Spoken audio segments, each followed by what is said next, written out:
ఇంటికి చుట్టాలు వస్తున్నారు, వెళ్ళి స్వీట్స్ తీసుకురా. చుట్టాలు వస్తున్నారా? అలాగే అత్తయ్య. ఎన్ని కేజీలు తెమ్మంటారు? పావు కేజీ. పావు కేజీయా? పావు కేజీ ఏం సరిపోద్ది అత్తయ్య? పావు కేజీకి 6 స్వీట్లు వస్తాయి. నలుగురికి ఒక్కొక్కటి పెట్టినా ఇంకా 2 స్వీట్లు మిగులుతాయి. ఆ 2 నీకే. అమ్మో, 2 స్వీట్లా? నేను తినలేనేమో అత్తయ్య. నీకంత ఇబ్బంది అయితే నేను మీ ఆవిడ తలో చేస్తాంలే అల్లుడు. నీ ఇద్దరు చేస్తే నా చేతికి మిగులుతుంది అత్తయ్య. A few moments later.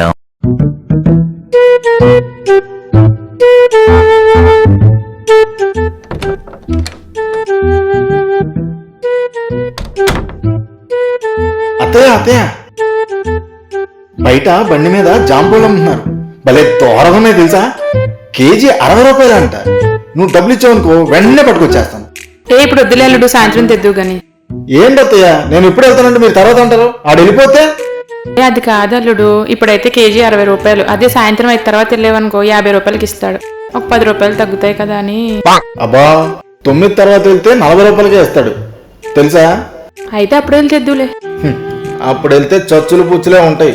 మిమ్మల్ని అడిగాను చూడు, నాకు బుద్ధి లేదు. వచ్చిన వాళ్ళకి ఒక్కొక్క స్వీట్ పెట్టారు. హాట్ ఎప్పుడు పెడతారా అని చూస్తున్నారు. మీకు తెలుసా? వాళ్ళ మొహాలే హాట్లో ఉంటాయి, ఇంకా వాళ్ళ మొహానికి హాట్లు ఎందుకు?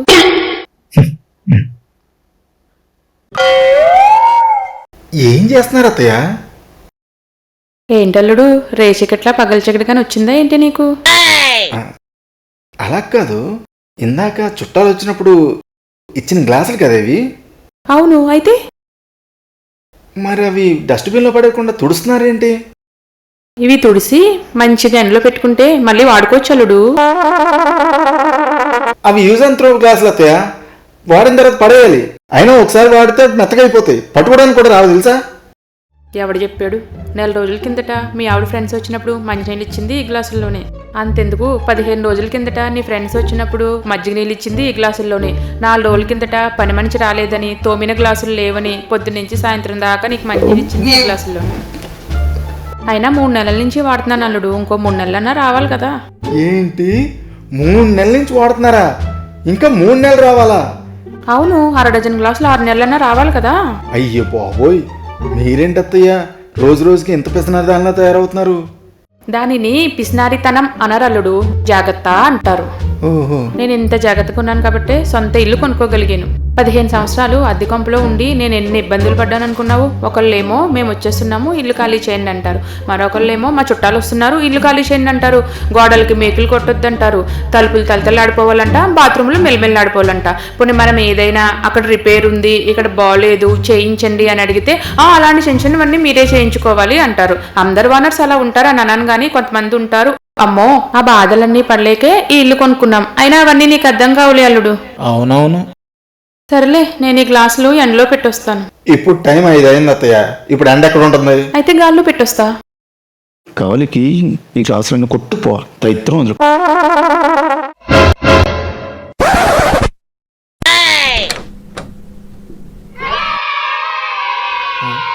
వచ్చావా తల్లి, రా. ఏంటి బాబు మీ అమ్మ మరీ ఇంత పిసినారి దానిలా తయారైంది? ఆవిడ దెబ్బకి నా మైండ్ బ్లాక్ అయింది తెలుసా? అర్జెంటుగా బయటికి వెళ్ళి చిల్లవ్వాలి. బయటికా? ఎక్కడికి? అయినా ఇది మీ ఇద్దరికి మామూలే కదా, ఎప్పుడు చూసినా టామ్ అండ్ జెర్రీలా కొట్టుకుంటూనే ఉంటారు. ఇవన్నీ కాదు, సినిమా టికెట్లు బుక్ చేశాను. సినిమాకి వెళ్ళి అలా డిన్నర్ చేసి వద్దాం. ఆగండి, ఫ్రెష్ అయ్యి వస్తాను. ఎలా బాగున్నా, వెళ్ళిపోదాం. మా అమ్మకైనా చెప్పనివ్వండి. అమ్మా అమ్మా, ఏంటి? మేము మూవీకి వెళ్ళొస్తాం, అలాగే వెళ్ళి డిన్నర్ చేసి వస్తాం. నువ్వు మా కోసం ఎదురు చూడకుండా భోజనం చేసే. మీరు చూడమన్నా చూడంలే, జాగ్రత్తగా వెళ్ళండి. కౌసల్యా సుప్రజా రామ పూర్వా సంధ్యా ప్రవర్తతే.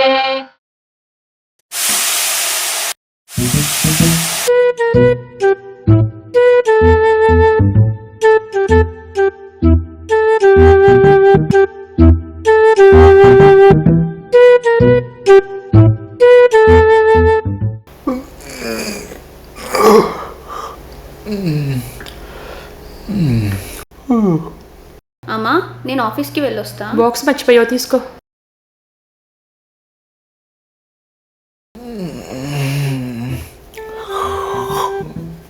లేచేవా వెళ్ళి పళ్ళతో అనుకుంటా టిఫిన్ తిందువు కానీ. రోజు బ్రష్ చేయాలా అన్నాగా చేసింది.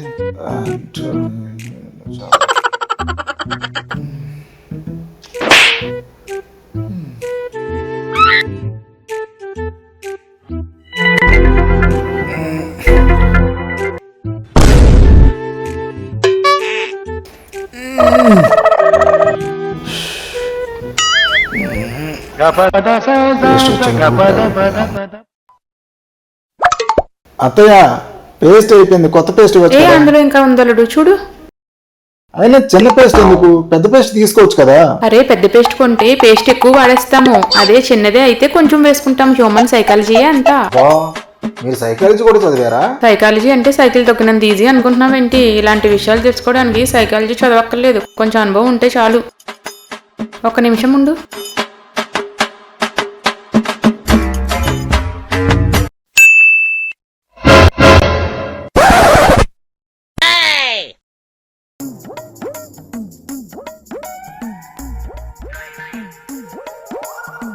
బ్రష్ లై చూసావా ఎంత పేస్ట్ వచ్చిందని? ఇదిగో ఇంకా ఇందులో ఉంది. ఇది రేపటికి, ఇది ఎల్లుండికి, ఇది అవతల ఎల్లుండికి. 3 జాగ్రత్తగా బాత్రూంలో పెట్టి తీసుకెళ్ళి. 3 రోజులు వాడాలా? మహా తల్లి. బాగా చెప్పు. ఏం బాగుంటారా, మా అత్త దెబ్బకి ఎలా ఉన్నాను. అయినా అయిపోయిన పేస్ట్ 3 ముక్కలు చేసి చేతికిస్తుంది ఏంట్రా? ఎల్లరికి ఎంత దారుణంగా ఉంటుందో నాకు తెలియదు బాబా. రే బా, నేను మళ్ళీ చేస్తాను నాకు. అల్లుడు చట్నీ కొంచెం తక్కువగా ఉంది, ఈ పొడికి అడ్జస్ట్ చేసుకో అల్లుడు. తక్కువ ఉండడం కాదు, ఉన్నదే తక్కువ. అయినా చట్నీ లేకుండా దోశ ఎలా తింటారు అత్తయ్య? మీకు రోజు రోజుకి పిసినార్తనం ఎక్కువైపోతుంది. నాకు తిండి కూడా సరిగ్గా పెట్టట్లేదు. అయ్యో నాది పిసినారితనమో కాదల్లుడు, దాన్ని పొదుపు అంటారు. ఇంత పొదుపుగా ఉన్నాను కాబట్టి సొంత ఇల్లు కొనుక్కున్నాను. అత్తయ్యో, మీరు ఆ పాత పురాణం ఆపండి, మీకు దండం పెడతాను. అయినా మీరు ఇల్లు కొని 10 సంవత్సరాలు అవుతుంది కదా, ఇంకా ఇంత పిసినారితనం చేయాల్సిన అవసరం ఏముంది? ఓ పంచి అల్లుడు, నెల నెల ఈఎంఐ నువ్వు కట్టు, నీకు రోజు దోశల్లోకి ఒకటేంటి 2-3 రకాల చట్నీలు చేసి పెడతాను. అయ్యో అత్తయ్య, ఎందుకు? చట్నీ లేకుండా దోశలు తినడం ఎంత బాగుంటుందో తెలుసా? అయినా చట్నీ లేకుండా దోశలు తినడం అదృష్టం ఉండాలి. అలా రా దానికి. హలో అండి, మేము నిన్నే పక్కింట్లోకి అద్దెకొచ్చాం. అయ్యో టిఫిన్ చేస్తున్నట్టున్నారే. పర్లేదు కూర్చోండి. చూసానండి పొద్దున్న సామానం అయి దించుకుంటున్నారు కదా, టీ కాఫీ ఏమైనా తీసుకుంటారా? అయ్యో వద్దండి, కాస్త కందిపప్పు ఇవ్వండి చాలు. ఇస్తానులే, కూర్చోండి కొంతసేపు. కూర పొయ్యి మీద వేసి వచ్చానండి. ఇతను ఎవరండి, మీ అబ్బాయా? కాదండి, మా అల్లుడు గారు. అవునా, ఏం చేస్తుంటారండి? టైం టు టైం తింటూ ఉంటారండి. అది కాదండి, బిజినెస్సా జాబా అట్లా? అదే ఆయన జాబే, టైం టు టైం తింటాం. అట్లా ఎట్లా ఇచ్చారండి పిల్లని? అదో పెద్ద స్టోరీ అండి, సింపుల్గా చెప్పేస్తాను ఉండండి. అయ్యో అలా కాదు, కూర పొయ్యి మీద వేసి వచ్చానండి. పర్లేదు 5 నిమిషాలు ఉండండి, చెప్పేస్తాను సింపుల్గాని. సరే చెప్పండి. ఒకరోజు మా అమ్మాయి ఆఫీస్ నుంచి వస్తుంటే బండి మించి జారి పడిపోయింది. అయ్యో దెబ్బలేమన్నా తగిలాయా? చెప్పేది వినండి. బండి మించి పడిపోయింది, చిన్న చిన్న దెబ్బలయ్యి తగిలాయి. ఇదిగో అప్పుడు వచ్చాడు ఈయన గారు, వచ్చి హాస్పిటల్కి తీసుకెళ్లి ఇంటికి తీసుకొచ్చి దింపాడు. అప్పటి నుంచి మొదలైన మీటింగ్లు, చాటింగ్లు, ఈటింగ్లుని. తర్వాత ఏమైందండి? తర్వాత ఏమైంది, ఒకరోజు సడన్ గా వచ్చాడు. వచ్చి మీ అమ్మాయిని పెళ్లి చేసుకుంటాను అన్నాడు. పక్క నుంచేమో మా అమ్మాయి కూడా అవును, మీ ఇద్దరు ఇష్టపడ్డాము అంది. అయ్యో మరి పెద్దవాళ్ళని అది పిలిచారా? అదే కదా పిలవమంటే ఈయన గారేమో దానికి మా నాన్నేం పట్టించుకోడు, మా అమ్మకేం తెలీదు, మా మామ మంచం పట్టింది అన్నాడు. అవునండి, సర్లే నీ గురించి చెప్పు అంటే పుట్టపత్తిలో పుట్టేనన్నాడు, పెరవల్లో పెరిగేనన్నాడు, అరసవెల్లో 6 ఎకరాల పొలం ఉందన్నాడు, ఆయన వల్ల 5 అంతస్తులో బిల్డింగ్ ఉందన్నాడు, అబ్బో కామారెడ్డిలో కాలేజీ అన్నాడు, బేదర్లో బేకరీ అన్నాడు. మరి ఇంకేంటండి? నేను మీలాగే అనుకున్నా. పెళ్ళయ్యాక తెలిసింది కదా అసలు విషయము. ఏమని? అవన్నీ ఒకప్పుడు ఉండేవంట, ఇప్పుడు ఏం లేవంట. లేవా? లేవు. అయినా మీరు పెళ్లికి ముందు ఆయన చెప్పింది ఎంక్వైరీ చేయాలి కదండి. చేద్దామని అనుకున్నానండి. ఈ లోపు మా నాన్నమ్మకి సీరియస్గా ఉంది. నా పెళ్లి చూడకుండా ఆవిడ పోయిందంటే కనుక దెయ్యం అయ్యి నాతో పాటు మిమ్మల్ని కూడా పీకు తింటుంది అన్నాడు. అవునా? అవునండి. అందులోని నాకు చిన్నప్పటి నుంచి దెయ్యాలంటే మహా చెడ్డ భయం. అందుకే మధ్యాహ్నం సీరియస్గా ఉందని ఫోన్ వచ్చింది. సాయంత్రం గుళ్ళో పెళ్లి చేసేసాం. మరి ఆవిడ పెళ్లికి వచ్చిందా? పెళ్లికి రాలేదండి. మంచం పట్టింది కదా, వీడియో కాల్లో చూసింది. మరి పోయిందా? పోలేదండి. మనవడి పెళ్ళైన ఆనందంలో మంచం మించి లెగిసి లేడిపిల్ల తిరుగుతుంది. అవునా? అవును. అయినా ఆస్తి విషయం పక్కన పెట్టండి. ఉద్యోగం సద్యోగం లేనివాడికి ఎలా ఇచ్చారు పిల్లని? అది అడిగానండి. ప్రజెంట్ బిజినెస్ చేస్తున్నాను, త్వరలోనే జాబ్ కూడా జాయిన్ అవుతాను అన్నాడు. 2 చేతుల్లో సంపాదిస్తాడుగా, ఇంకేముంది అనుకున్నాను. కానీ ఇలా నా ముందే 2 చేతులు చాపుతాడు అనుకోలేదు. అత్తయ్యా అన్నీ చెప్పడం అవసరమా? బిజినెస్ చేస్తానన్నారు కదండి. చేస్తారులేండి. షేర్ మార్కెట్లో ట్రేడింగ్. అబ్బో, చాలా డబ్బులు వస్తాయిగా అట్లయితే. వస్తాయి. ఆ షేర్ మార్కెట్లో వచ్చిన డబ్బులు మా ఇంట్లో మార్కెట్ ఖర్చులు కూడా సరిపోవు. అమ్మో, మీ కష్టాలు మాత్రం నాకొద్దండి బాబోయ్. ఏం చేస్తామండి, అంతా మా టైము. ఉండండి, కందిపప్పు తీసుకొస్తాం. పొయ్యి మీద కూర పెట్టా అన్నారు. మా ఆయన కూడా నీలా ఖాళీనే, ఆయన చూసుకుంటారులే కూర సంగతి. ఇదిగోండి కందిపప్పు అడిగారు కదా. థ్యాంక్స్ అమ్మా, మళ్ళీ వస్తాను. అలాగేనండి. మళ్ళీ రాకు.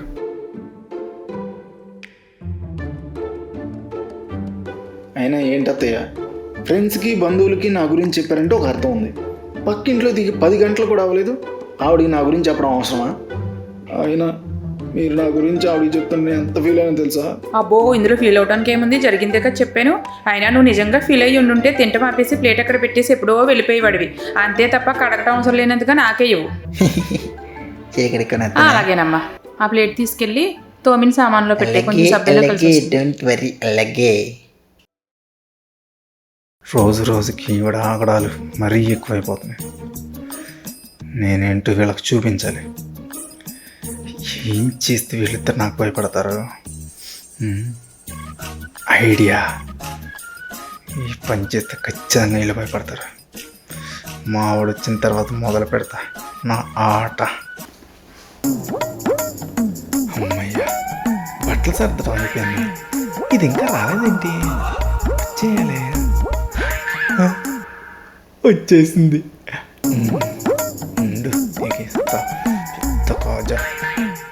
ఏంటి బట్టలు చదువుతున్నారు? ఎక్కడికైనా వెళ్తున్నారా? అవును. ఒక మాటైనా చెప్పలేదు. నీకెందుకు చెప్పాలి? అసలు మీరేమన్నా నాకు రెస్పెక్ట్ ఇస్తున్నారా? ఆగండి, ఉండండి. ఎక్కడికి వెళ్తారు? అసలు నేను ఎందుకు ఉండాలి? అసలు మీరేమన్నా నన్ను మనిషిలో ట్రీట్ చేస్తున్నారా? అసలు రెస్పెక్ట్ ఇస్తున్నారా? ప్లీజ్ అండి, ఉండండి. మా అమ్మ గురించి వదిలేయండి. అస్సలు వద్దు, నేను ఉండలేను. ప్లీజ్ అండి, ఒక్కసారి వినండి. నేను ఆ హిమాలయాలకు వెళ్ళిపోయి నా శేష జీవితాన్ని అక్కడే గడిపేస్తాను. మీరు ఇక్కడే ఉండండి హ్యాపీగా. వద్దండి, వద్దండి. ఎందుకండి? లోపల పెడతాను. ఆగండి, కూర్చోండి. నేను కూర్చోను, నా కాళ్ళ నొప్పులు. నేను ఎలా కూర్చుంటాను? ఏమైంది? ఎందుకు ఏడుస్తున్నావు? చెప్పేమైంది? ఎక్కడికి వెళ్తున్నావు? నువ్వు ఏడవడం ఆపేస్తే వచ్చి కూర్చుంటాను. కూర్చో. పిలు. మా ఆయన హిమాలయాలు వెళ్ళిపోతాను అంటున్నాడు. పిచ్చిదానా, మీ ఆయన పక్కనే ఉన్న హిమాలయన్ బుక్ స్టాల్కే ఒక్కడే వెళ్ళలేడు, ఇంకా హిమాలయాలు వెళ్ళిపోతాడంటే ఎలా నమ్మేవే? నిజమేనమ్మా, నేను చాలా భయపడిపోయాను. మీ ఆయన వస్తున్నట్టున్నాడు, నువ్వు మెదలకుండా కూర్చొని నేను చూసుకుంటాను కదా, నీకెందుకు?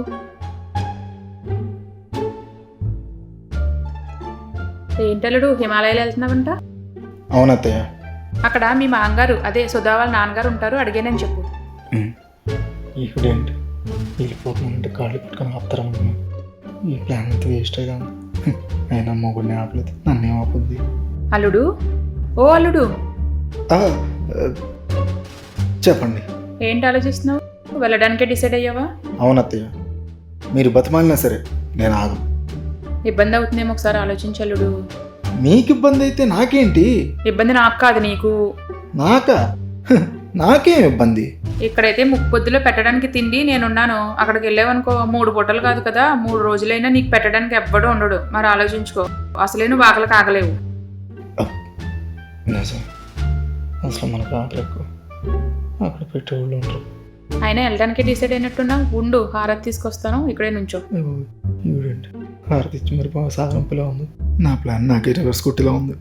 ఉండు, నీ పని చెప్తాను.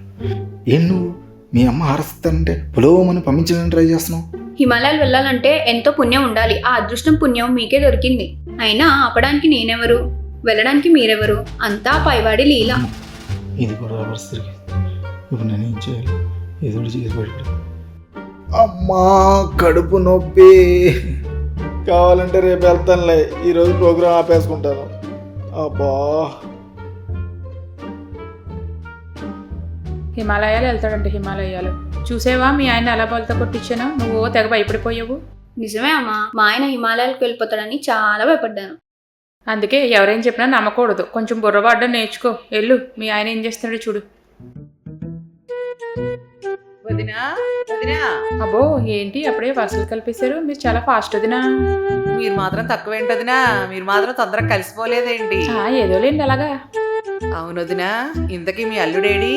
ఇప్పుడే లోపలికి వెళ్ళాడు వదినా. కడుపులో కొంచెం అనీజీగా ఉందని పడుకున్నాడు. అయినా ఊరికే తిని కూర్చుంటే ఏం అరుగుతుంది వదినా? కాస్తంత మగడన్నాక అలా బయట తిరిగి వస్తే గానీ కాస్త అరగదు. అయినా మా అల్లుడి గురించి నేను చూసుకుంటాను లేండి వదినా, మీరేం ఫీల్ అవ్వకండి. మా అల్లుడికైతే అమెరికాలో నెలకి 10 లక్షల జీతం. అబ్బో మీ అల్లుడికి వస్తే మీరే కదా తింటారు వదినా, మాకేమైనా పెడతారా ఏంటి? అయినా మగోడన్నాక తిని కూర్చుంటే విలువేముంటుంది? కష్టపడి సంపాదించాలి గాని. మీరు లేకండి. ఏమైంది వదినా? చనువిచ్చాను కదా అని చంకనెక్కకండి. మా ఇంటికి వచ్చి మా అల్లుడిని చులకనగా మాట్లాడతారా? మీరు వెళ్ళండి బయటికి. ఓయబ్బో, పైసా సంపాదన లేదు కానీ అల్లుడిని చంకనేసుకు తిరగండి. నేను చంకనే వేసుకుంటాను, నెత్తినే పెట్టుకుంటాను. మీకెందుకు? మీరు ముందు బయటికి వెళ్ళండి. ఏళ్ళకి ఇక్కడే ఉంటానికి ఏం రాలా. ఇంకెప్పుడు రాకండి మా ఇంటికి. అసలు రావులేండి, మేము ఇక్కడే ఉంటాం. వెళ్ళండి వెళ్ళండి. ఇష్టం వచ్చినట్టు మాట్లాడుతుంది ఏంటో. ఏమైందమ్మా? పక్కింటావిడ వచ్చింది, మీ ఆయన గురించి ఇష్టం వచ్చినట్టు మాట్లాడుతుంది. ఏమంటుంది ఏంటి? ఖాళీగా ఉంటాడు, తిని తిరుగుతాడు అంటుంది. మరి అంత ప్రేమ ఉన్నదానివి మా ఆయన గురించి ఆవిడకెందుకు చెప్పావు? అంటే ఆవిడ మంచి చిరాకులో ఉండకొచ్చింది, అందుకని మొత్తం అంతా కక్కేసాను. ఇంతకీ చిరాకు తెప్పించిన ఆ విషయం ఏంటి? పొద్దున్న నువ్వు ఎన్ని దోశలు తిన్నావు? 2. నేను నాకేం తెలుసు, 2, 3 తినుంటావు. 3 తిన్నాను. అయితే ఆఫీస్ పని చేసుకుంటున్నాను నువ్వు, ఇంటి పని చేసుకుంటున్నాను నేను. 2, 3 దోశలు తిన్నాం. మీ ఆయన 1 డజన్ దోశలు తిన్నాడు. ఆ కోపంలో ఉండగావిడ వచ్చింది. అమ్మా నేను రోజు ఎన్ని దోశలు తింటున్నాను కూడా ఇవి లెక్కేస్తుందా? చట్నీ బాగుంది కదా అని 2 దోశలు ఎక్కువ తింటే చార్టెడ్ అకౌంట్ లాగా ఇన్ని లెక్కలు చేస్తుందా? ఈవిడితో చాలా జాగ్రత్తగా ఉండాలి. అయినా మీ ఆయన అంటే నువ్వు అనాలి, లేదంటే నేను అనాలి. అదే వద్దంటానికి. అయినా అంతా నువ్విచ్చిన చనువే. పప్పు కోసం వచ్చిన ఆవిడికి మా ఆయన గురించి మొత్తం చెప్పావు. అయినా ఆవిడంటే ఏమైంది? నువ్వు కూడా అంటావు కదా. అయినా మన పిల్లల్ని మనం తిడతాం, అవసరమైతే కొడతాం, అంతే తప్ప ఊరంతా అంటే ఊరుకుంటామేంటి? రోజు తిడుతుంటే నా మీద కోపం అనుకున్నాను, కానీ మా అత్తకు నా మీద ఎంత ప్రేమ ఉందని అస్సలు అనుకోలేదు. అత్తయ్యా అత్తయ్య, నేను మిమ్మల్ని అపార్థం చేసుకున్నాను అత్తయ్య. ఎన్నాళ్ళు మీరు నన్ను ఏదో అన్నారని నేను ఏదో ఫీల్ అయ్యాను, కానీ నా మీద ఎంత ప్రేమ ఉందని అనుకోలేదు అత్తయ్య. నన్ను క్షమించండి అత్తయ్య. అయ్యో అల్లుడు, క్షమాపణలు అవి ఎందుకు అల్లుడు? ఇక మీదకైనా మారు. నా మొహం మీ ఆవిడ మొహం చూసి కాకపోయినా పక్కింటి ఆవిడ మొహం చూసైనా మారల్లుడు. అలాగే అత్తయ్య, రేపటి నుంచి మీరు ఏం చెప్తే అలాగా. సరే అల్లుడు, ఆ ఉద్యోగం సంగతి పక్కన పెట్టి బెట్టింగ్లు అయ్యి మానేయి అల్లుడు రేపటి నుంచి. ఖచ్చితంగా మారుతాను అత్తయ్య. అయితే మీ ఇద్దరి మీద ఒట్టేసి చెప్పు. ఒట్టేగా ఇప్పుడే వేస్తాను. మీ ఇద్దరి మీద ఒట్టేసి చెప్తాను, రేపటి నుంచి నేను బెట్టింగ్ అస్సలు, కావాలంటే ఎల్లుండి నుంచి చేస్తాను. ఎందుకంటే నా గ్రహస్థితి రేపు బాగాలేదంట. ఈ మారడరా నాయనా నాయనా.